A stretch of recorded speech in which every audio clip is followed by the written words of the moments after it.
Bueno, buenas tardes a todos. Bienvenidos al webinar RAM bajo la lupa molecular. Les cuento que es una iniciativa educativa conjunta entre Biomería Argentina, equipo del que soy parte, y la AM, a quienes les agradecemos el apoyo con la misma. Y antes de presentarlas a ellas, quiero aclarar que tanto la expositora como la moderadora hablarán de su experiencia personal y no poseen vínculo con Biomería ni conflicto de intereses. Bueno, moderará Ana María Tonieri, bioquímica de UBA, especialista en bacteriología clínica de UBA, profesora adjunta de la Universidad Nacional Arturo Jaureche, miembro de la Subcomisión de Antimicrobianos, SADEVAC-AM, y disertará Natalia Carrión, bioquímica especialista en microbiología clínica, responsable del Servicio de Bacteriología del Hospital Naval Pedro Mayo, asesora de microbiología del Hospital Municipal de Trauma y Emergencia Dr. Federico Abete, microbióloga del Programa Central BASA de Control de Infecciones y Uso Racional de Antimicrobianos. La modalidad será interactiva, habrá una exposición inicial y luego casos clínicos. Durante los casos clínicos podrán responder a preguntas a través de una votación. Verán un pop-up con un icono en la plataforma donde podrán votar. Y durante la disertación, si ustedes poseen dudas o comentarios, pueden dejarlos en el chat y se responderán al final. Les pedimos también si pueden apagar sus micrófonos mientras se está disertando o durante toda la charla en realidad, porque las preguntas se van a leer del chat, así que si pueden mantenerlos apagados. Y bueno, estamos listos. Le agradecemos mucho a Nati y a Ana. Realmente es un placer para nosotros poder escucharlas.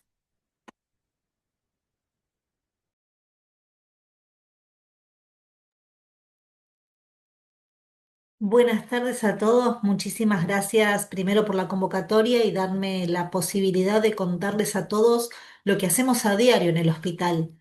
Es una semana muy importante para todos nosotros que trabajamos con antimicrobianos y es fundamental poder mostrar lo que uno hace y llevar la experiencia. Y por supuesto siempre vamos a llevarnos también experiencia de los que nos estén preguntando, así que las esperamos al final.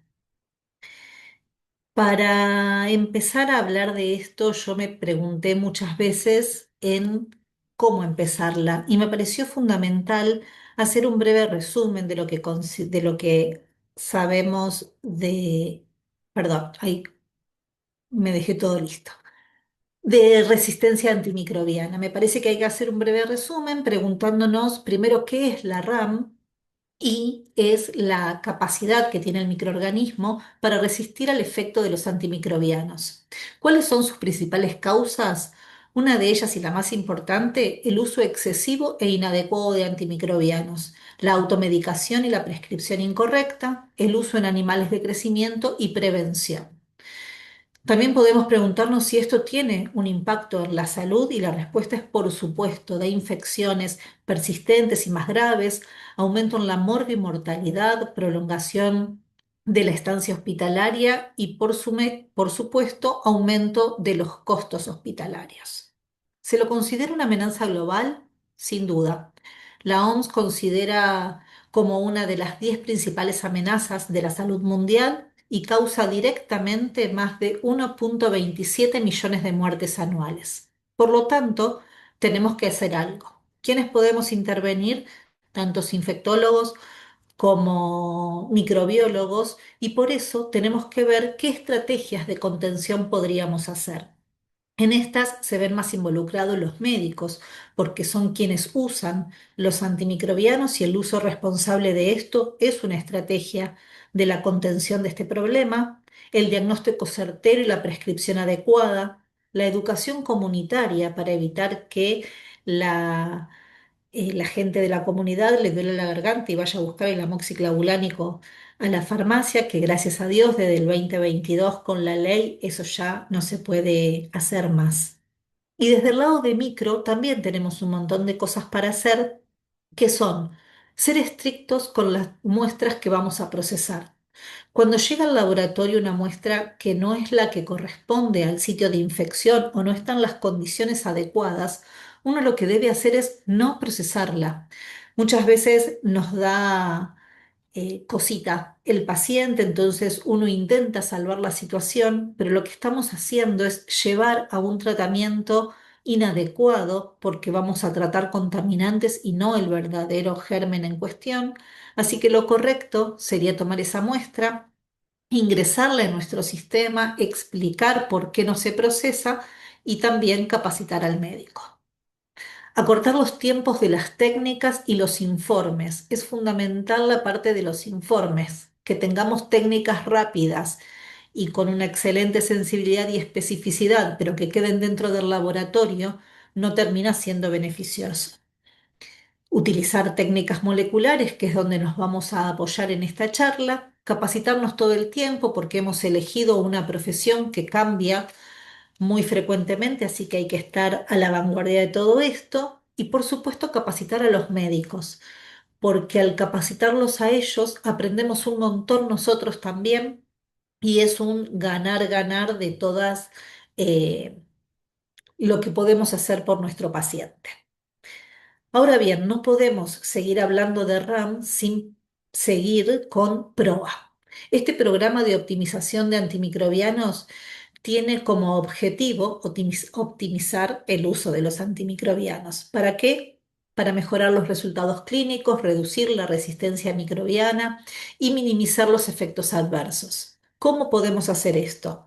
Promoviendo el uso adecuado de los antimicrobianos, disminuyendo la presión de selección de microorganismos resistentes, reducir la morbimortalidad asociada a las infecciones, mejorar la calidad asistencial y la seguridad del paciente y fomentar la educación y la formación del personal de salud. Entonces, cuando tenemos todo esto en la mano, tenemos que elegir y decidir qué tipo de métodos y en qué momentos lo vamos a utilizar. Para eso es fundamental que sepamos cuáles son sus ventajas y sus desventajas o limitaciones. En cuanto a la identificación genotípica, la ventaja que tiene es la alta sensibilidad y especificidad, la rapidez en la obtención de los resultados, también la detección de aquellos patógenos que sean difíciles de cultivar o que no puedan cultivarse, detección de patógenos múltiples y menor riesgo de contaminación cruzada. Pero no todo es todo lo que brilla es oro, dicen, así que esto tiene desventajas y por un lado es que no se puede evaluar la viabilidad del microorganismo. Que lo hayamos detectado en su genoma no quiere decir que esté vivo. No permite realizar pruebas de sensibilidad antimicrobiana de forma directa, tiene elevados costos y está limitado a lo que está incluido en el panel o en el cassette que estamos utilizando. Con respecto a los métodos fenotípicos, las ventajas son que permite pruebas de sensibilidad antimicrobiana, que tiene bajos costos, que tienen un amplio espectro de detección y permiten observar características morfológicas y de crecimientos. Dentro de sus limitaciones, la más marcada es el tiempo prolongado de los resultados, la menor sensibilidad en infecciones que tengan baja carga bacteriana o en aquellos pacientes que estén bajo tratamiento antibiótico y algunos patógenos no crecen fácilmente en los cultivos o directamente no crecen en los medios de cultivos habituales.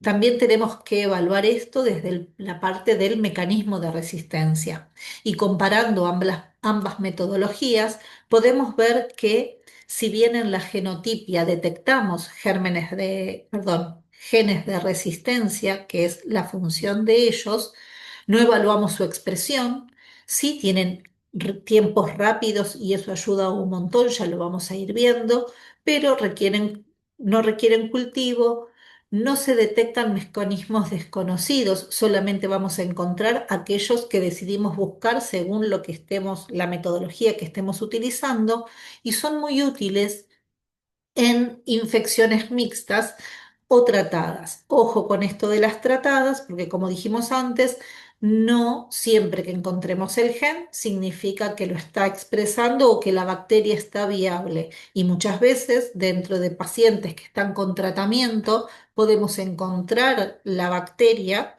pero no significa que esté fallando su tratamiento, dado que puede ser que el sistema inmune todavía no hizo la limpieza adecuada y por eso la estamos detectando. Nada más.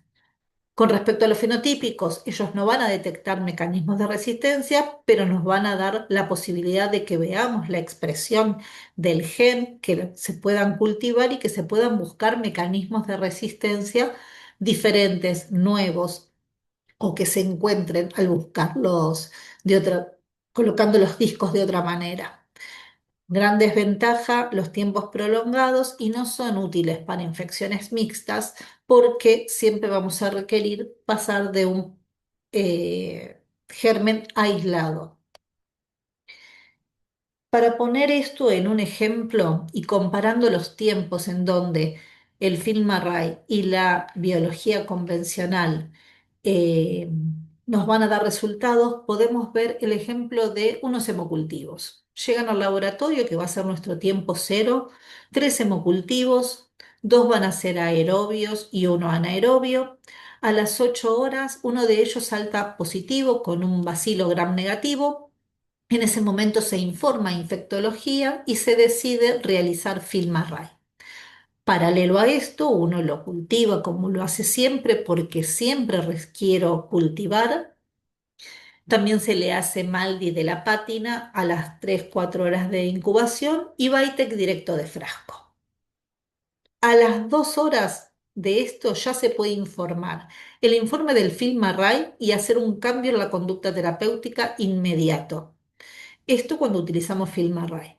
Si lo que estamos haciendo es solamente técnicas convencionales, a las 24 horas vamos a tener el antibiograma presuntivo del frasco y si es un germen que no tiene mecanismo de resistencia, en ese mismo momento lo vamos a poder informar, pero si llega a tener mecanismos de resistencia que necesiten algunas sinergias, la información final va a estar a las 48 horas siempre y cuando tengamos un hemocultivo con un solo microorganismo. Pero si llegamos a tener más de un germen, vamos a requerir aislarlo. Y si nos quedaron aislados y le podemos hacer BITEC a las 48 horas, el informe va a estar a las 72. Pero no va a ocurrir lo mismo si debo reaislar nuevamente, que puede pasar y muy frecuentemente.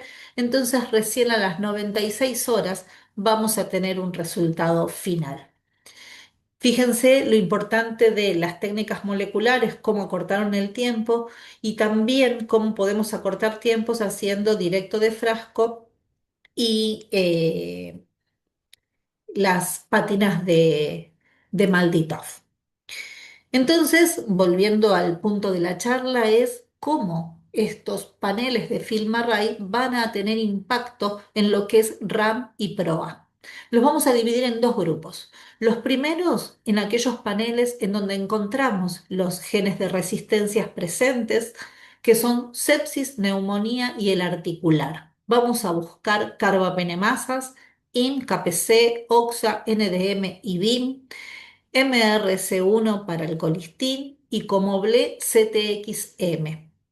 Tenemos mecanismo de MEC-AC para los coagulazas negativos, MEC-AC, MRJ para el aureus y Vanab para los enterococos. Ahora bien, los otros paneles, que son meningoencefalitis, gastrointestinal y respiratorio, no tienen mecanismo de resistencia, pero el saber qué microorganismo está presente permite decidir qué antibiograma o antiviral se va a dar como tratamiento o cuál no. Así que siguen teniendo influencia aún sin la detección del mecanismo de resistencia propiamente dicho. Entremos al panel de sepsis. En este panel uno encuentra los principales bacilos gram negativos. Yo eh, no sé de la gente que está presente y lo podemos charlar en el momento de las conversaciones, quiénes lo utilizan y quiénes no, pero para no hacer la situación muy larga y nombrar de cada panel cada uno de los microorganismos, quiero remarcar lo más importante. Este panel que tiene Acinetobacter pseudomonas, enterobacterias, varias, pero quedan afuera algunas como Citrobacter, Providencia y Morganella, cuando no encuentre alguno de estos enterobacteriales, va a decir solamente enterobacterias. También acá encontramos a Haemophilus neisseria y Stenotrophomonas. Dentro de los gram positivos, lo mismo va a pasar con los estafilococos. Si encuentra aureus, epidermidis o lugdunensis, nos los va a hacer saber. Pero si tenemos un estáfilo diferente de estos, solamente nos va a poner Staphylococcus. Lo mismo que va a pasar con Strepto, que solo detecta a Gala, Neumo y Piógenes como género especie. Dentro de las levaduras tenemos todas, incluida Auris y Cryptococcus neoformans. Los mecanismos de resistencia, acabo de nombrárselos, y acá quiero hacer un freno para comentarles que en el caso de que me dé enterobacteria sola, estáfilo solo, no voy a tener detectado el germen de resistencia. Por lo tanto, si yo tengo enterobacteria y no me aparece ningún gen, no puedo decir ni que no tiene carbapenemasa ni que no tiene BLE, porque solamente lo va a poder detectar el panel en el caso de poder adjudicárselo a un germen de los que tiene incluidos. Esto después lo vamos a volver a nombrar. Fíjense que tiene una sensibilidad y especificidad excelente y con solo 200 microlitros de hemocultivo positivo, en una hora vamos a tener toda esta información. Vamos a tener ahora un caso clínico de un paciente de 74 años que estuvo internado en nuestro hospital con antecedentes de 3 cirugías abdominales. 2 fueron realizadas en esta internación. El paciente dializa y tiene sospecha de cáncer de páncreas. La sepsis es a foco abdominal, así que el tratamiento empírico que se le dio fueron imipenem, 500 microgramos cada 6 horas, y vancomicina, 1 gramo cada 8 horas. Llega el hemocultivo y a las 2 horas de estar en el equipo es positivo con bacilos gram negativos. Marco esto para que tengamos en cuenta el tiempo en el que estamos haciendo los informes. Cuando se avisó a infecto, se decide que se hace FilmArray. El FilmArray nos da todos estos gérmenes. Si ustedes ven, son 7. Enterococcus faecium, Staphyloepidermidis, Escherichia coli, Klebsiella oxytoca, Klebsiella pneumoniae, Proteus, Pseudomonas aeruginosa, mecanismo de resistencia, CTXM, MECA, NDM y Banabam B. Nosotros ocupamos el panel desde el año 2016 y nos fue pasando que al principio cuando veíamos estas cosas no lo podíamos creer y con el tiempo nos dimos cuenta que todos estos microorganismos que estaban en el panel después los rescatábamos en los cultivos, así que cambiamos muchas veces las estrategias a utilizar y en nuestro hospital de un 9% en la era pre-Filmarray a un 33% de bacteriemias polimicrobianas. Somos un hospital en donde su principal foco es el abdominal y tenemos también muchos pacientes con pie diabético, por eso es que hay tanta bacteriemia polimicrobiana. Pero yendo a este caso y a cualquier otro, uno siempre tiene que revisar las curvas. Yo no dije previamente, pero el panel tiene todos los paneles, 2 controles que van a ver el proceso completo, que cuando dan correctamente estos controles, cuando son válidos, es que continúa el análisis y no nos va a decir que es indeterminado, que es inválido el resultado. Estas son todas las curvas que nos aparecieron de la cantidad de gérmenes que tenían, pero fíjense que a las 11:30 de la mañana del mismo día en que llegaron los hemocultivos, el paciente pasó del imipenem con banco a ceftazidima avibactam, Astrionam y Linezolid. Hicimos en 3 horas en un paciente séptico el cambio de tratamiento y creo que estamos todos convencidos de que las primeras horas de la sepsis cuentan para que a nuestro paciente le vaya bien. Entonces, como les conté, venimos teniendo experiencia con polimicrobianas y cuando nos ocurre esto, también es muy frecuente encontrar que en las placas no vemos lo mismo. Entonces empezamos a sumar otros medios. Habitualmente se siembra sangre, CLDE y chocolate, pero cuando tenemos todos estos gérmenes, sembramos KPC, sembramos EPS, EBR, MRCA, manitol, tratando de al día siguiente tener la mayor probabilidad de empezar a separar cada uno de los microorganismos.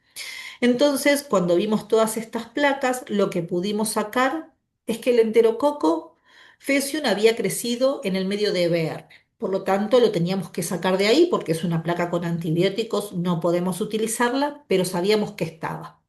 El Staphyloepidermidis muy posiblemente estaba en la placa de manitol que les acabo de mostrar. Había que separarlo. Ojo, no podía ser en sangre ni en chocolate porque teníamos un Proteus y sabemos que va a estar inhibido su crecimiento, pero que va a estar ahí. Así que lo separábamos en CPS. A la coli es a la única que podíamos hoy hacerle todo el antibiograma.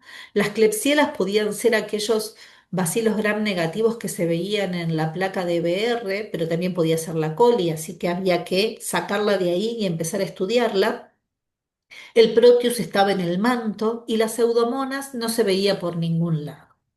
Entonces, como somos caprichosos y le creemos mucho a Filmarray, decidimos buscarla y para eso lo que hacemos es utilizar discos. Los discos no son siempre los mismos. Lo que tenemos que tener en cuenta es qué germen es el que queremos rescatar. Ese va a tener que ser resistente al disco que nosotros ponemos para que nos encontrarlo adentro del disco y el resto de los microorganismos por fuera. Cuando hay un Proteus, la situación se complica bastante, pero acá logramos separarlos con los discos de Astronam, que para las fotos los sacamos, pero fíjense que más allá de que además de las pseudomonas estaba el enterococo, podíamos verla y podíamos volver a reaislar y a encontrarla. Entonces llegamos a que de los 7 gérmenes que vimos en el Filmarray, en cultivo, tuvimos 6 de ellos. A la única que no encontramos era la Klebsiella oxytoca, que la verdad es que estando en el en el medio de una neumonía, era muy difícil de poder rescatar.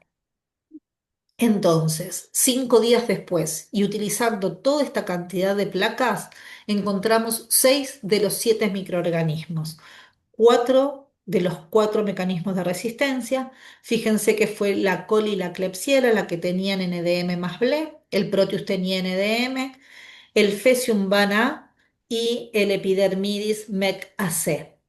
Esto terminó siendo anecdótico y es para cerrar los cultivos como corresponde hacerlo, pero el cambio terapéutico ocurrió a las 3 horas de realizado el FilmArray.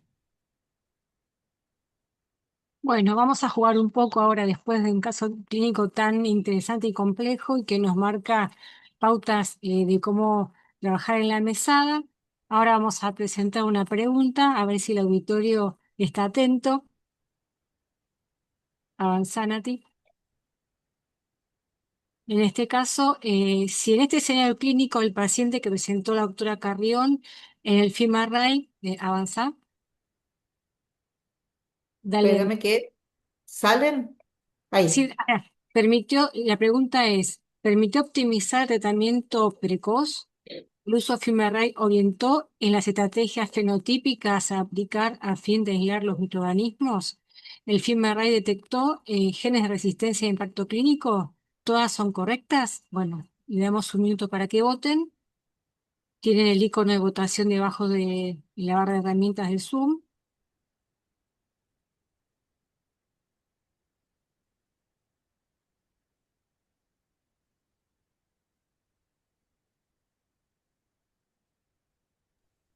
Las respuestas son anónimas, así que anímense a votar, que es solamente para ir dándole participación al auditorio también en esta charla.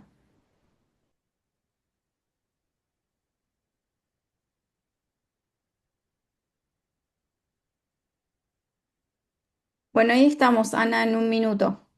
Perfecto. Bueno, avanza Natalia. Bueno, Ahí. la respuesta correcta a estas opciones era que todas son correctas y evidentemente vimos que en un caso clínico tan complejo, como dijo la doctora Carrión, a las horas de tener un dato de una señal positiva del hemocultivo por medio del FIMARRAY se pudo hacer una rotación oportuna y correcta de la terapia empírica inicial y eso aumenta la sobrevida del paciente. Esta respuesta correcta la contestó el 93% de la auditoría, así que vamos muy, muy bien. Perfecto. Ahora avanzamos. Bueno, también una nueva pregunta sobre este caso clínico puntual. La pregunta es si luego de haber hecho el aislamiento de todos los microorganismos anunciados por el FIMARRAY y haber hecho estrategias fenotípicas acorde, hubiésemos confirmado también el hallazgo de Citrobacter freundii. ¿Cómo lo interpretamos? Y estas son las opciones. ¿Es un error del FIMARRAY? ¿Es un error de los métodos fenotípicos o es una limitación del método, en este caso FIMARRAY, dado que es un target no incluido en la base de datos y justifica sumar siempre métodos moleculares y métodos fenotípicos? ¿Pueden votar?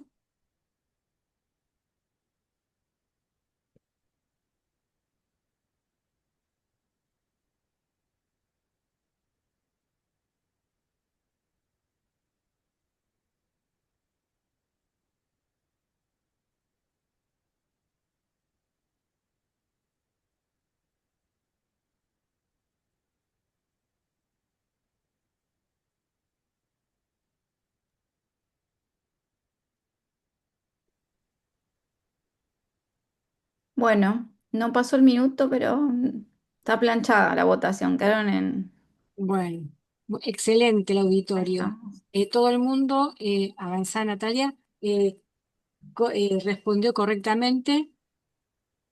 Se le hacen, que es una limitación del método. Bueno, en general cuando hablamos de sensibilidad y especificidad de estos métodos, siempre se tiene que tener en cuenta qué es lo que ofrece la base de datos. Entonces no es un falso negativo, sino que está dentro de los límites que tiene cualquier método, ya sea fenotípico o molecular, del alcance que puede tener, en este caso, que no incluye en su base de datos un microorganismo como Citrobacter fruendii.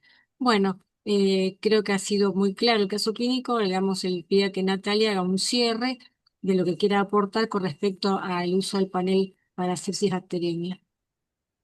Muchísimas gracias y lo que vamos a terminar de redondear y a repetir, porque la verdad es que me parece que es sumamente interesante, es esto de que cuando nos dice enterobacterias, lo primero que tenemos que pensar es Citrobacter morganella providencia.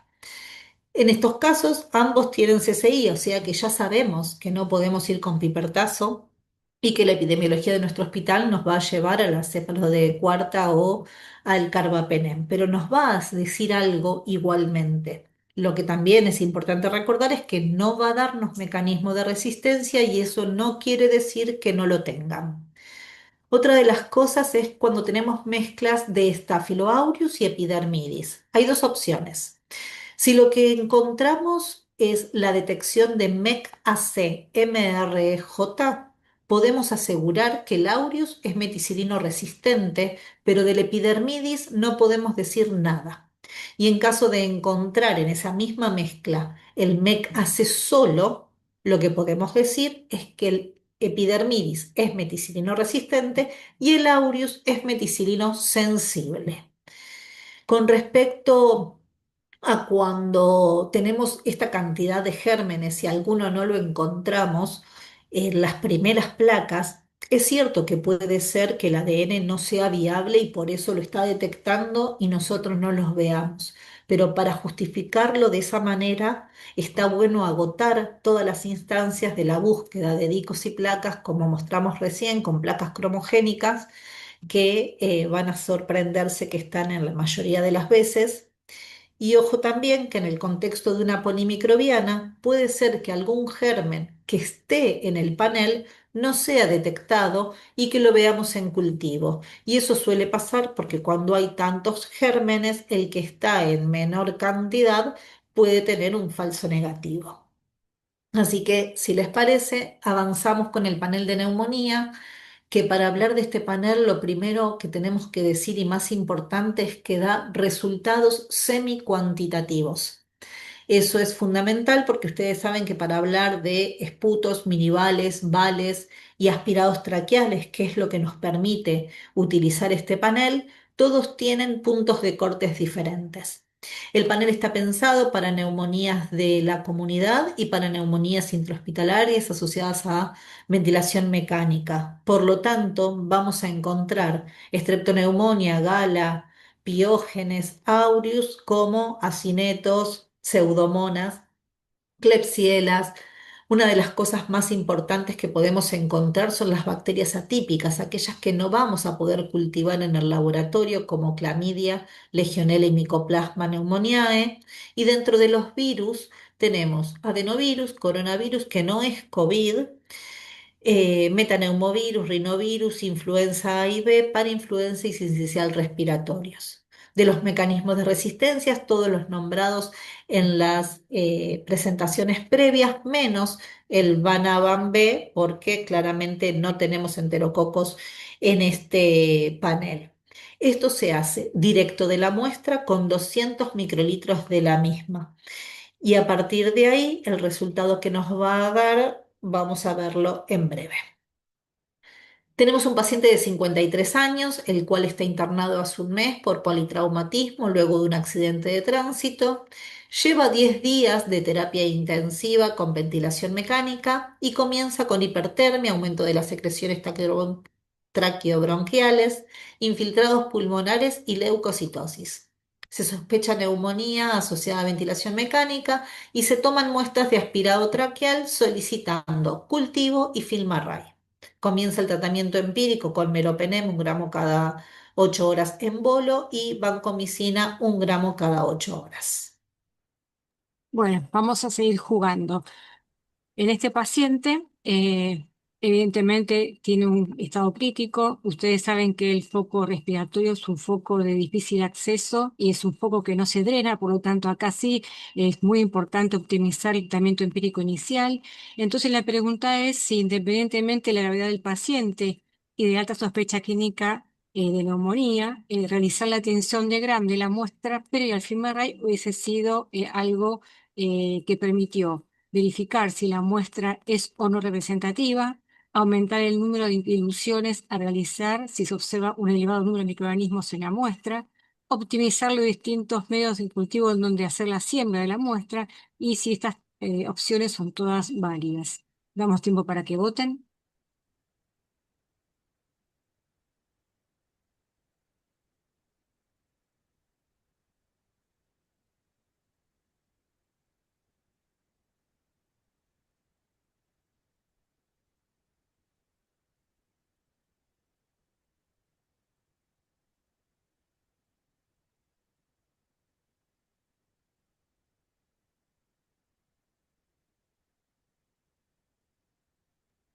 Ya pasó el minuto, pero siguen votando todavía. Esperemos un cachitín más.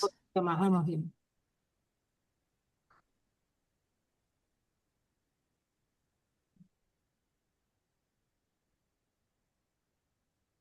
Bueno, ahí estamos, me parece. Bueno, muy bien. Si avanzamos, acá también la respuesta correcta era la opción número 4, ¿sí? Todas son correctas. Y esta respuesta la contestó correctamente el 71% del auditorio.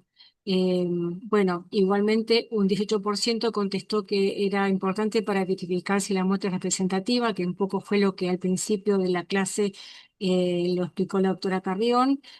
También permite trabajar aumentando el número de diluciones, que va a permitir resolver fácilmente las 24, 48 de incubación, las placas de cultivo y también optimizar los distintos medios de cultivo, o sea, facilita también la estrategia de cómo procesar la muestra, pero en términos generales todas estas herramientas las podemos manejar en el laboratorio cuando vemos que la carga bacteriana de una muestra representativa es muy elevada y entonces eso nos va a redituar en, si tenemos que después aislar para tener un antibiograma, ganar tiempo para tener resultados finales desde lo fenotípico. ¿Sí?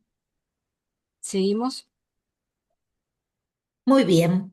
En este caso, la coloración de Gram que tuvimos del aspirado traqueal tenía menos de 10 células, más de 25 leucocitos y bacilos Gram negativos. Nosotros siempre sembramos en agar sangre, chocolate, CPD y CPS, y dada que se veía mucha cantidad de gérmenes, es que uno incluye, como decíamos recién, más diluciones y se realiza el film array de neumonía.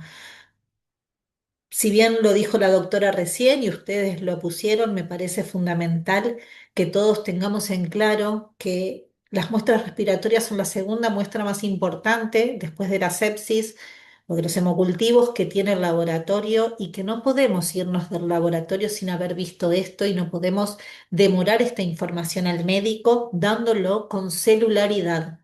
Decir que tiene bacilos gram negativos solos no es una opción, y no vamos a hacer nunca un film array porque esté solicitado en la orden, sino que además de estar solicitado en la orden, tiene que cumplir con estos criterios la muestra.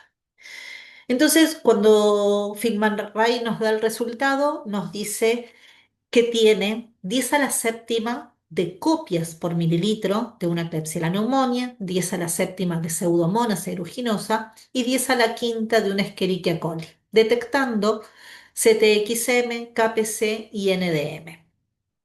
Fíjense que esto no son unidades formadoras de colonia por mililitro, sino copias. En un trabajo multicéntrico que hicimos acá en la Argentina, pudimos ver que estas copias por mililitro muchas veces, la mayoría, están una o dos diluciones por encima de lo que encontramos en cultivo. Por lo tanto, este recuento de 10 a la quinta en una Escherichia coli no fue jerarquizado, y vale aclarar acá, hacer un paréntesis, que este es uno de los paneles que requiere mucho de el paciente a paciente. No hay algo que decir, siempre tenemos que tomarlo de una manera o siempre tomarlo de otra.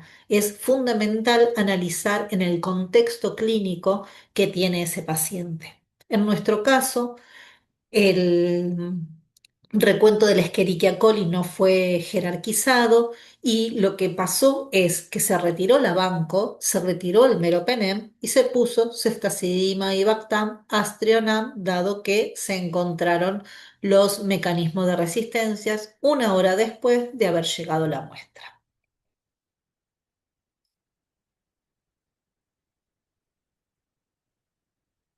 Ana. Una nueva pregunta sobre este caso. Si contiendo con esta información que brinda el FIMARRAY, ¿uno podría asegurar o correlacionar, asignar el gen de resistencia detectado para un microorganismo particular de los que en este caso está informando el FIMARRAY? ¿Ustedes piensan que es falso o verdadero? ¿Pueden votar?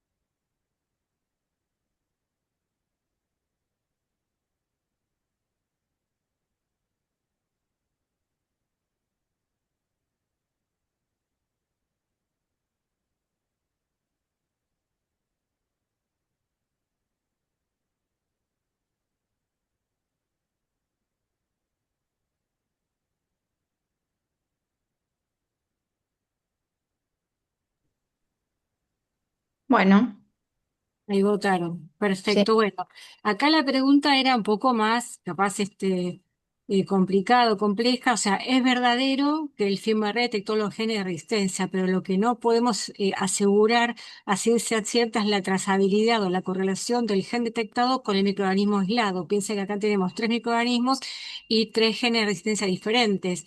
Entonces podemos preguntarnos, capaz que la coli que se desestimó era la que tenía todos los genes de resistencia, y la Klebsiella y la Pseudomonas eran un poco más buenitas. Acá uno generalmente se sostiene en la epidemiología local, en lo que sabe que está circulando, en este caso en la terapia, pero bueno, vamos a darle el pie a que Natalia nos hable de su experiencia en este tema.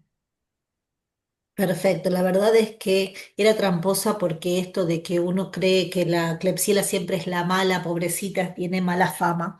Pero es cierto, cuando uno desestima uno de estos microorganismos, tiene que tener en cuenta qué es lo que pasa en su terapia y la verdad es que si ponemos el ejemplo de no haberlo desestimado a la coli, la verdad es que a esta altura de la situación, saber cuál de los microorganismos es el culpable de tener esos genes no cambia nada a la conducta terapéutica que se iba a tener. Así que sí o sí, como todos los paneles, hay que cultivarlos y saber exactamente cuál es el antibiograma de cada uno de los gérmenes que se van a tener en cuenta. ¿Por qué se desestimó la coli? Porque cuando la sembramos, no crece en cultivo porque estará en 10 al cubo, 10 a la cuarta, entonces directamente no se tiene. ¿Qué tenemos que tener en cuenta cuando hablamos del panel de neumonía? Por un lado, como dijimos al principio, y vale siempre repetirlo, partir de muestras representativas. Lo que les comenté de las copias por mililitros ayuda muchas veces a tomar decisiones en aquellos microorganismos que están borderline del punto de corte de la muestra que se envió. Por otro lado, tener en cuenta de que si lo que estamos buscando en nuestro paciente es tuberculosis, no es la metodología a utilizar, que es excelente para la detección de micoplasma, clamidia y de legionela, que no los vamos a encontrar rápidamente en cultivo.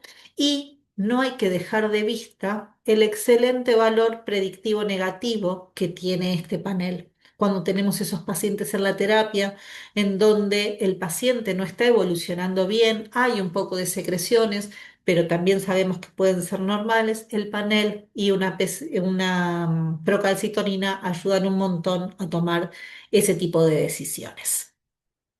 Veamos el panel de meningoencefalitis y lo primero que les tengo que decir en este panel es que está pensado para meningitis primaria, no para meningitis posquirúrgica. Por lo tanto, dentro de las bacterias a detectar, tenemos Escherichia colica 1, Haemophilus influenza, Listeria, meningo, agala y neumo. Dentro de los virus, citomegalo, enterovirus, virus simple 1, herpes simple, virus 1, 2, herpes 6, parvovirus y varicela zoster. Y como levadura tenemos al Cryptoneoform mangati.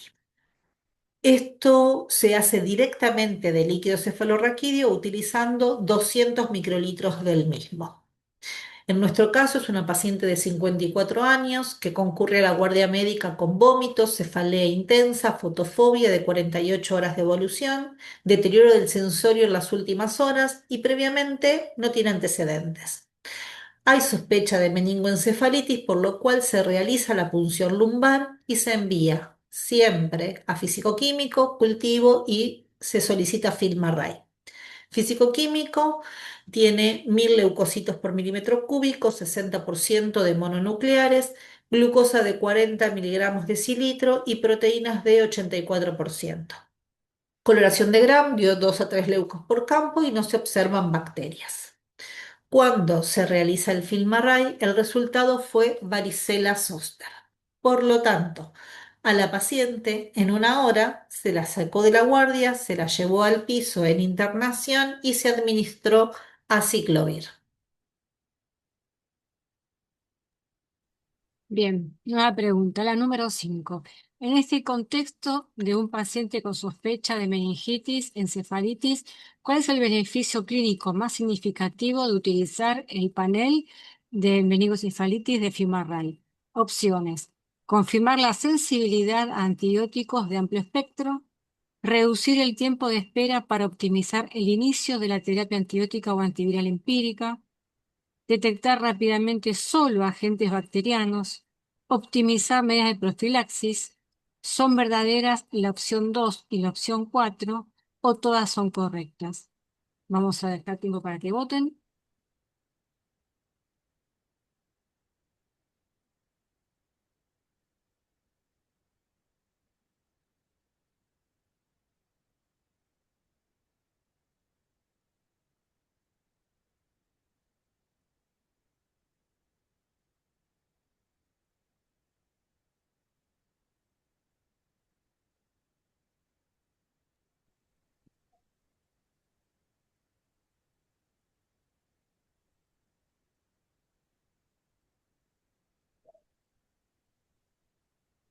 Bueno, ahí estamos. Extra. Bueno, la mayoría respondió bien y la opción correcta era la opción 2 y 4 son correctas. Em, por suerte nadie contestó como correcta la número 1, que era confirmar la sensibilidad a antibiótico de amplio espectro, porque además tenemos que tener presente que el FEMARRAI, ningún panel, tenga o no tenga genes de resistencia, va a confirmar la sensibilidad. Recuerden que vamos a detectar genes, pero el gen puede estar o no expresado, por eso siempre la correlación de lo fenotípico con lo genotípico. Y en este caso vemos que si bien es un paciente de la comunidad que tiene una meningocefalitis viral, ya el solo hecho de optimizar rápidamente el tipo de terapia a utilizar es una gran ganancia, ¿sí? Y otra cosa importante, también hablar con el médico del alcance que tiene FIMARRE. Cuando hablamos al principio, lo dijo la doctora Carrión, de la educación, que el médico aprende del microbiólogo y viceversa, saber que el FIMARRAE no sería útil si el paciente hubiese tenido una meningitis posquirúrgica, por ejemplo. Entonces, siempre ese tipo de saber, no solamente como vimos antes en el panel de neumonía, que la muestra tiene que ser representativa, acá saber que la epidemiología esperable en ese paciente amerita o no el uso de FIMARRAE, independientemente de la clínica del paciente, ¿sí? Muy bien, entonces veamos cómo este panel ayuda a el buen manejo del uso antimicrobiano y si lo separamos por gérmenes, podemos ver que si llegamos a detectar Listeria y Streptogalactiae, el tratamiento va a ser ampicilina. En el caso de Escherichia coli, K1, Haemophilus influenza, meningo y neumo, va a ser ceftriaxona. Cuando tenemos la detección de enterovirus, el paciente se va a su casa con analgésicos y antiinflamatorios. En el caso de citomegalo y herpes 6, con comillas vamos a decir ganciclovir, y ya lo vamos a explicar por qué las comillas. Si tenemos herpes o varicela zoster, el tratamiento sería aciclovir, y en el caso de cripto va a ser anfotericina B liposomal. Así que simplemente con nombre y apellido del germen uno llega a el correcto tratamiento en una hora. Entonces, las cosas importantes a tener en cuenta en este panel es, en primera instancia, que la interpretación de citomégalo y de herpes 6 va a requerir estudios adicionales y evaluar el estado inmunológico del paciente. No es por FILMARRAY, sino por la PCR. Pueden ser que se esté encontrando ADN de una infección anterior. En el caso de herpes 1 y 2, cuando uno tiene alta sospecha de esto y llega a dar negativo, como en cualquier PCR, hay que repetirlo a los 5 días. Ojo con las muestras de sangre, no deben procesarse porque uno no va a poder diferenciar si esto está en el líquido o si es una sepsis. Nuevamente, si busco Mycobacterium tuberculosis, no es la metodología a utilizar. Y en el caso de pacientes con alta sospecha de cripto, en donde no se detecte, es importante confirmar con antígeno para cripto porque tiene mayor sensibilidad. Así que teniendo en cuenta esto y volvemos a repetir que no sirve para meningitis posquirúrgica, el panel nos lleva a una excelente decisión en una hora. Ahora, hablando del panel de articular, en donde una de las grandes ventajas, y a diferencia de los otros paneles, es que tiene muchos gérmenes anaerobios para detectar Staphylococcus lugdunensis, Agala, Neumopiógenes, dentro de los bacilos gram negativos, los principales enterobacterias. Dentro de cándidas, la única que va a detectar con género y especie es Candida albicans, pero a todo el resto lo va a detectar como Candida spp. Y este panel vuelve a tener los mecanismos de resistencia de carbapenemasas, IL, KPC, NDM, OXA, BIM, CTXM, MEC, A, CMRJ. En este caso, fíjense que es el único que está, porque una de las cosas que nos debe el panel es poder detectar estafilos coagulasas negativos, y ya lo vamos a ver, y tiene gen Van B. También se hace directamente del líquido articular con una excelente sensibilidad y especificidad. En nuestro caso es un niño de 3 años, previamente sano, que presenta hipertermia 39 grados, inflamación, dolor y calor en la rodilla izquierda, leucocitos y eritrosedimentación se encuentran aumentadas, se toman hemocultivos y líquido articular. Los leucocitos en el líquido articular fueron de 77.000 con un 90% de polimorfos y el tratamiento que se indicó fue bancocefasolina. Se solicita Filmarray y cultivo. El resultado fue Quinguela quingae, por lo tanto, a una hora nuevamente de haber tomado la muestra, el tratamiento fue dirigido a ampicilina y se sacó la toxicidad de la banco y se trató correctamente esta Quinguela quingae. Nueva pregunta. Bien, pregunta 6. En relación al panel articular, podemos mencionar que tiene gran utilidad en microorganismos de crecimiento lento o fastidiosos, revaloró la epidemiología de Quinguela quingae y con esto la optimización de tratamiento de la infección osteoarticular. Si el paciente posee una articulación protésica, puede haber resultados falsos negativos y todas estas observaciones son correctas. Ya podemos votar.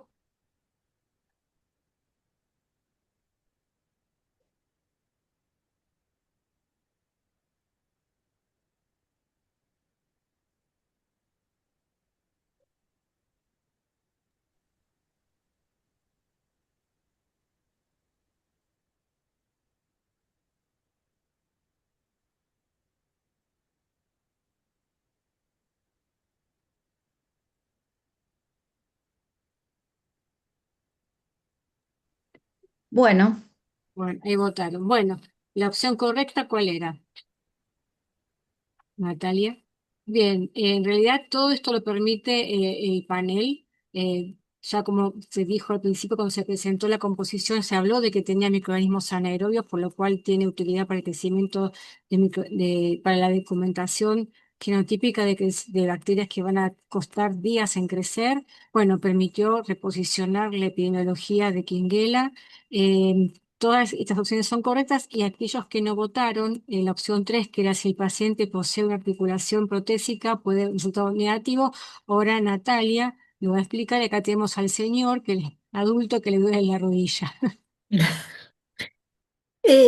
Bueno, lo de la Quinguela quingae lo repetimos recién y una de las cosas importantes, la verdad es que este caso fue un caso prestado del trabajo multicéntrico que hicimos porque nosotros no tenemos pacientes pediátricos, pero sí pasó en nuestro trabajo que la Quinguela quingae que se encontraba en Filmarrais ni siquiera había saltado en los frascos de hemocultivos. Ustedes saben que para poder rescatarla sí o sí a esos líquidos articulares hay que ponerlos en frascos de hemocultivos, si no en tioglicolato no la vamos a poder rescatar.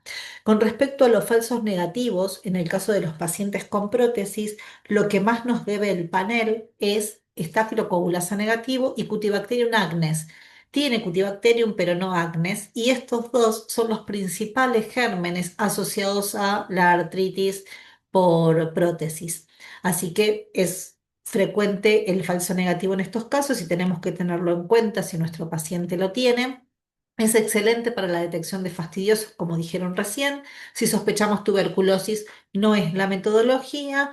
Y con respecto a las cándidas, que en nuestro trabajo se encontraron cándidas en pacientes que se hacían inyecciones de ácido hialurónico en las rodillas, no encontramos cándida albicans, fue para psilosis, pero sí supimos que era cándida porque el panel la detectó como SPP.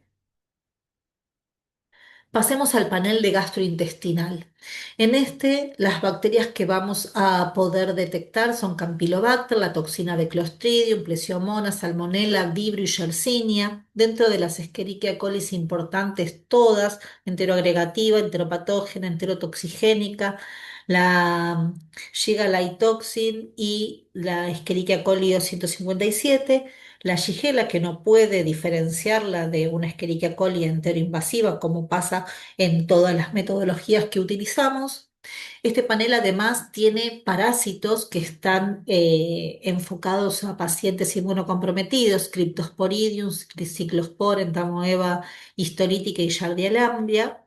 Y dentro de los virus, a mencionar adenovirus, astrovirus, norovirus, rotavirus y sapovirus. Se requiere 200 microlitros de materia fecal en Carlo Caribler para poder procesar la muestra. Nosotros tenemos un paciente de 75 años que está internado hace 4 días. El paciente está con una diabetes descompensada y 3 semanas previas a su internación recibió tratamiento con ciprofloxacina por una infección urinaria. Comienza con diarrea, se envía al laboratorio materia fecal sospechando Clostridium difficile.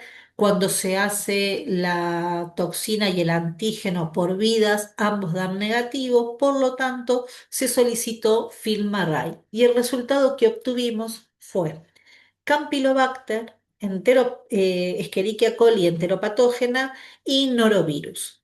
Lo que muchas veces pasa con estos paneles es que dan coinfecciones y uno como que no sabe en dónde pararse, pero por eso es importante charlar con el médico y ver cuál de los gérmenes es el importante en este caso.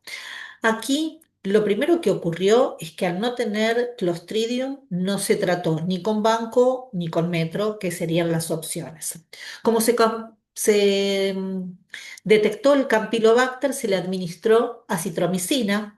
La EPEC no había nada para hacer, había que dejar que cumpla su ciclo y se autolimite. Y con respecto al norovirus, que tampoco iba a llevar a un tratamiento, sí era importante separar al paciente para evitar un brote en el hospital. Entonces acá no solamente el FilmArray ayudó a llevar un tratamiento adecuado, sino que también ayudó a control de infecciones, a poder mantener el norovirus a raya, por decirlo de alguna manera. Ujú. Muy bien, entonces nos planteamos en un paciente adulto que está internado hace 4 días, que tuvo tratamiento antibiótico previo, ¿cuál es el beneficio del uso del panel gastrointestinal en este contexto clínico? Opción uno, evitar el uso de vancomicina o metronidazol, prevenir la aparición de un brote porque permite rápidamente implementar el aislamiento del paciente, acelerar el tiempo de resultado de un algoritmo de 2 pasos, instaurar el tratamiento dirigido o todos los mencionados. Pueden votar.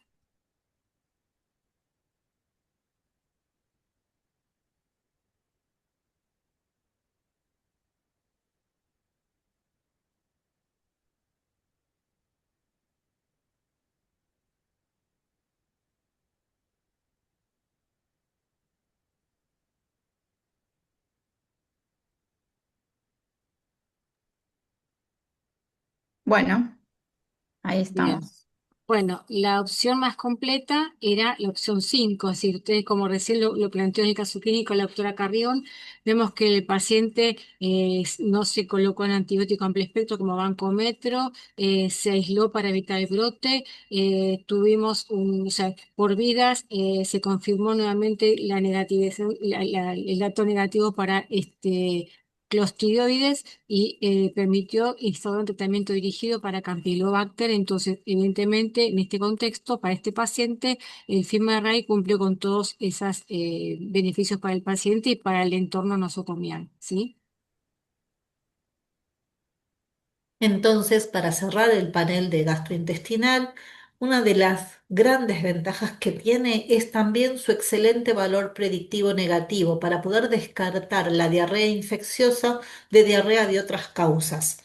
Por otro lado, va a adelantar más de 24 horas el diagnóstico diferenciando virus, bacterias, parásitos y ojo con esto de los parásitos que tenemos que tener en claro que busca los 4 mencionados. Si estamos buscando otra cosa, no va a ser este el panel.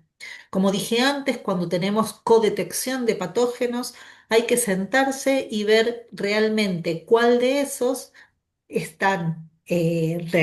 son culpables de la infección que está causando el paciente y cuáles son colonización o a cuál hay que darle un tratamiento o un aislamiento y a cuáles no. Es un panel a sentarse a charlarlo. y, como toda PCR, puede sobreestimar la detección de la toxina. Por lo tanto, para utilizarlo es importante el algoritmo de 2 pasos para saber que esa toxina que se está detectando está siendo expresada.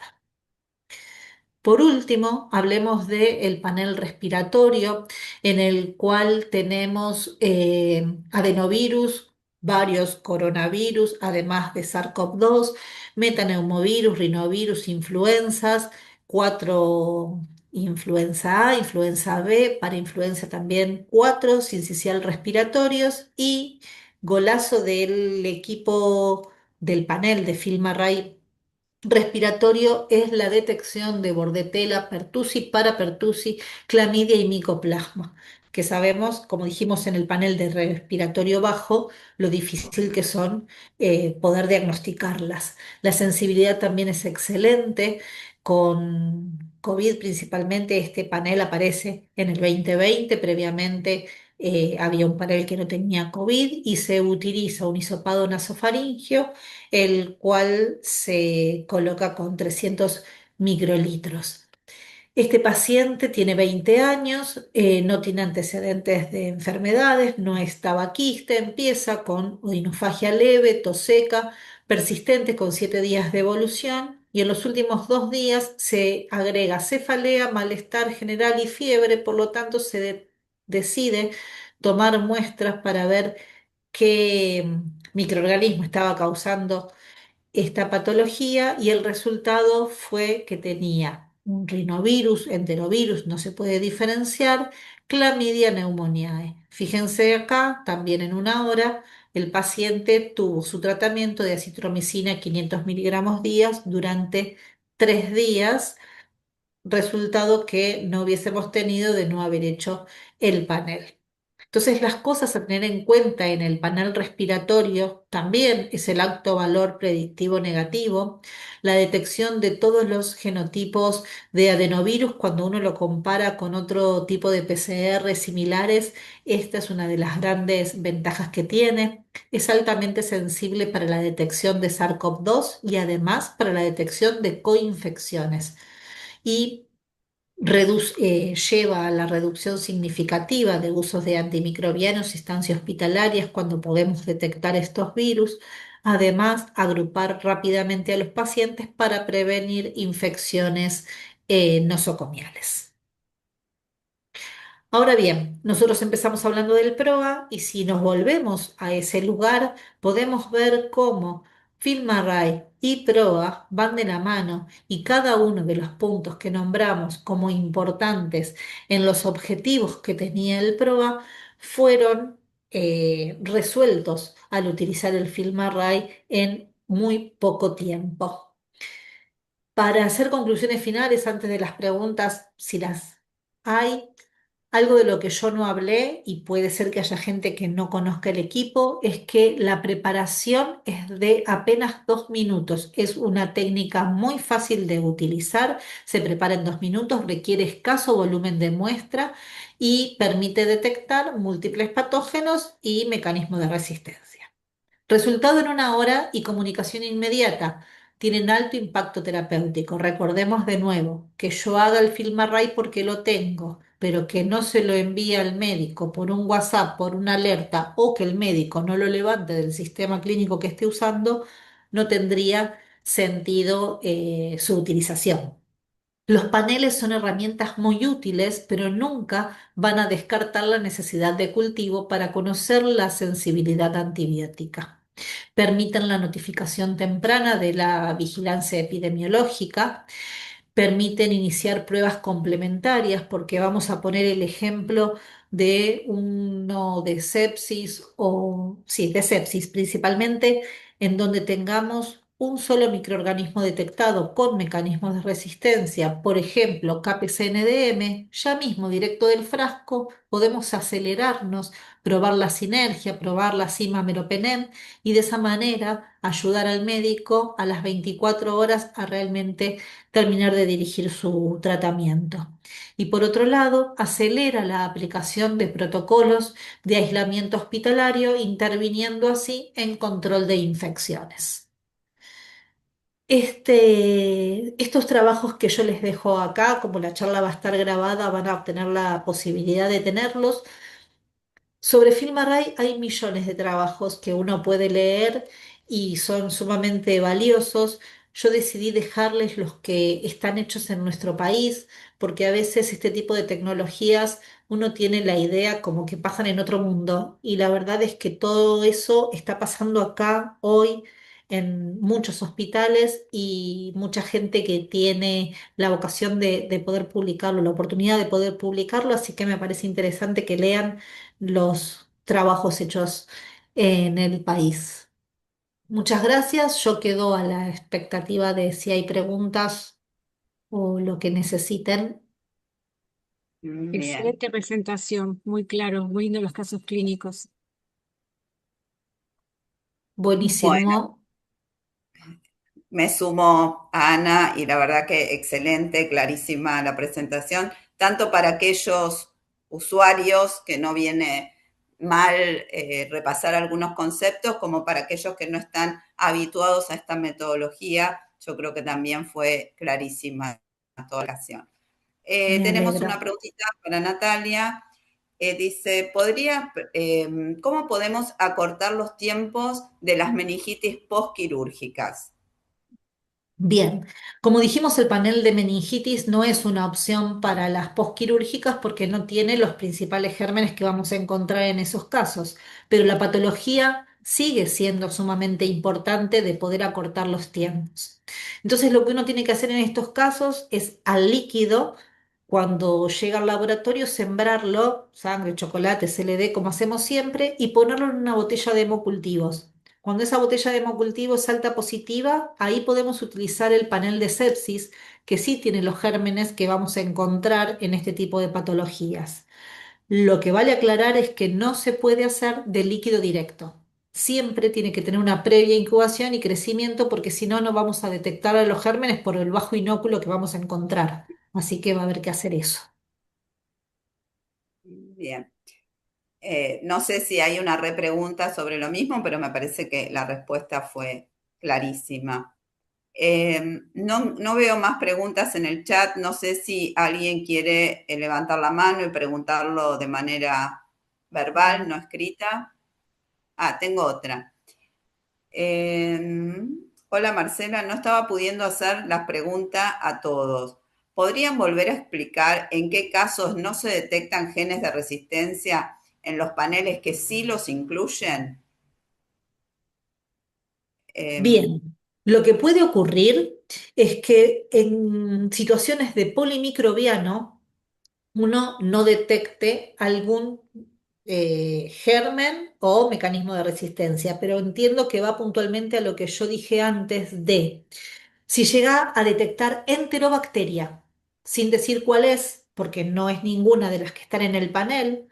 Ahí, en esos casos, no nos va a poner mecanismo de resistencia. El panel necesita tener, por ejemplo, Escherichia coli y Escherichia coli y CTXM, KPC, NDM, se lo puede adjudicar. Cuando no tiene el nombre de la enterobacteria, por más que detecte el gen, se guarda esa información porque no sabe a quién ponérselo. Entonces, cuando no tengamos detección, tenemos que sospechar que tenemos detección me refiero a que solo diga Enterobacteriae, Citrobacter, Morganella y Providencia, pero no podemos asegurar que no tiene mecanismo de resistencia porque no fue detectado. Lo mismo pasa con los estáfilos, distintos de los que tiene el panel, y nada más los estáfilos. bien.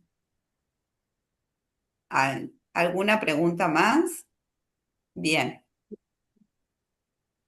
Mm, me pone Leticia que parece que no estaba funcionando el chat de todos.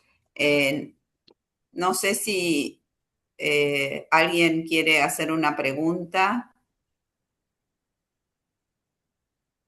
Perdón, Eh, te interrumpo, sí, sí, sí. Marcela, porque me estaban diciendo eso, que no estaba funcionando el chat para preguntar abiertamente. pueden abrir el micrófono, por supuesto. Igual me llegó una pregunta por chat en relación a casos de legionela, si tuviste experiencia, Nati, con detección de legionela. Nosotros tuvimos una sola detección de legionela en la muestra respiratoria y ninguno más. La verdad es que no, más que eso no. Pero en el trabajo, en el multicéntrico que está puesto ahí, hubo tres. Bien, acá me llegó otra pregunta. En un aspirado es un poco larga, ¿sí? Así que te la voy a hacer pausada, ¿sí? En un aspirado traqueal, muestra apta, que el film array arroja Escherichia coli, Enterobacter cloacae y Klebsiella pneumoniae, con un recuento de 10 a la cuarta.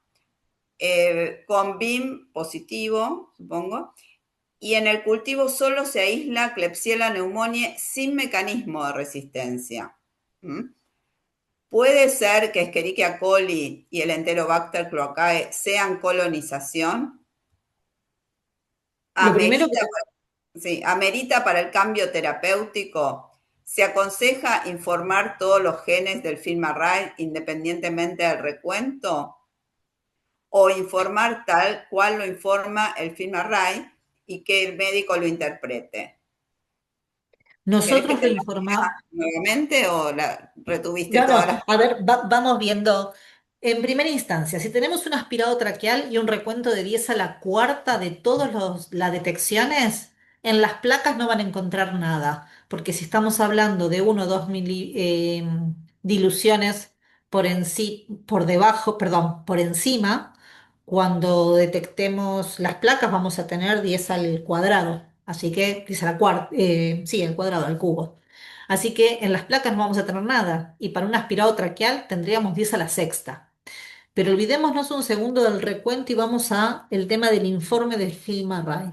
El consejo de Film Array es informarlo como da, no limitar a lo que está detectando. Uno tiene que informar lo que detecta y lo que no detecta para que el médico pueda saber en dónde está parado y qué es todo lo que el espectro que pudo tener. Nosotros en estos casos informamos absolutamente todo y ahí es donde tenemos que charlar con el doctor en donde si esto era 10 a la cuarta y tenía mecanismo de resistencia y no era una muestra que llegara al punto de corte para aspirado traqueal, nos sentamos con el doctor, se lo explicamos y también hay que ver cómo está la clínica del paciente. De última, estaría bueno tomar una mejor muestra y repetirlo. También vamos a ver cómo se ve en el GRAM, porque si en el GRAM no se ve una buena muestra, y una aclaración. Si llegan a tener algún problema con los paneles, que haya una detección que no tengan, revisen muy bien dos cosas. La primera es que se estén usando guantes sin talco. Y la segunda es que cuando se homogeneice la parte en donde se coloca la muestra con la solución de lisis, que es el tubito rojo, se homogeneice sin burbujas, porque esas burbujas pueden interferir y no estar detectando correctamente la cantidad correcta. Bien, perfecto, clarísimo. Otra pregunta. Dice, perfecto, muchísimas gracias. ¿Tienen experiencia con líquido pleural y panel de sepsis? ¿Lo usan desde la muestra directa o desde la botella de hemocultivo positivo? Bien, nosotros lo usamos para líquidos abdominales, pleurales, pericárdicos, líquidos ascíticos, pero siempre desde la botella de hemocultivo positiva. Y la verdad es que la experiencia es fabulosa como si fuese el de sepsis, siempre usando el panel de sepsis y como si fuese sangre. Bien, Ayuda un montón como les conté, nosotros tenemos un hospital que tiene mucha cirugía abdominal y en las, em, ¿cómo se llama? Peritonitis posquirúrgicas, la verdad es que el panel ayuda muchísimo a poder darle el tratamiento a estos pacientes. bien. La última pregunta que tengo yo, por lo menos, Dice, si están usando el panel de sepsis en caso de meningitis post-neuroquirúrgicas. Sí, sí, de hecho, en nuestro hospital la mayoría de los pacientes con meningitis son postneuroquirúrgicos y lo hemos usado un montón de veces. La única salvedad es esta, no colocarlo en tioglicolato, ponerlo siempre en frasco de Filmarray para que se pueda utilizar desde ahí. Frasco de Bien. ¿Cómo, Ana? No se escuchó. frascodemo. Sí, Todos los líquidos en frascodemo y de ahí, si es positivo, a un FilmArray de sepsis. Bien. No sé si hay más preguntas. A ver. Se puede utilizar en... Ah, otra. ¿Se puede utilizar otras muestras en otros paneles? Por ejemplo, escuché de un centro que largaron un panel de artritis para un hemo por sospecha de gono. yo no puedo asegurar que eso esté bien hacerlo, la verdad. Leti puede ayudar en la situación. En el caso de los líquidos, me parece que, a ver, como idea está buenísima para poder detectar un gono, pero para poder asegurar que eso sirve, habría que hacerlo en varios, plantear un trabajo, repetirlo muchas veces y poder decir que eso realmente es válido. Con una sola muestra, no, nosotros no lo hemos hecho en ningún momento. Y tal cual, comparto, Nati.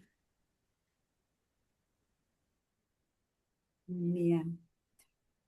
¿Alguna pregunta más de los participantes? Bueno.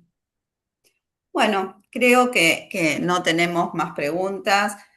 Bueno, de nuevo, muchísimas gracias, Natalia, porque fue excelente, clarísima la presentación.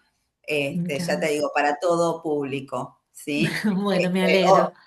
evidentemente las preguntas, bueno, las realizaron aquellos que están más habituados a la metodología, se nota por el tipo de preguntas, ¿sí? Fue un Bueno, placer. excelente, Ana, por tu participación, las preguntas, me parece que lo hizo dinámico y ayudaba para reforzar todos los conceptos que nos iba contando Natalia.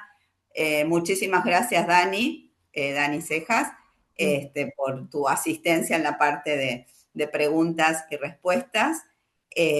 Bueno, desde la subcomisión de antimicrobianos, queremos agradecer a Biomerie haber organizado esta actividad conjunta en esta semana de concientización en el uso de los antimicrobianos. Bueno, gracias a todos los que participaron de esta jornada.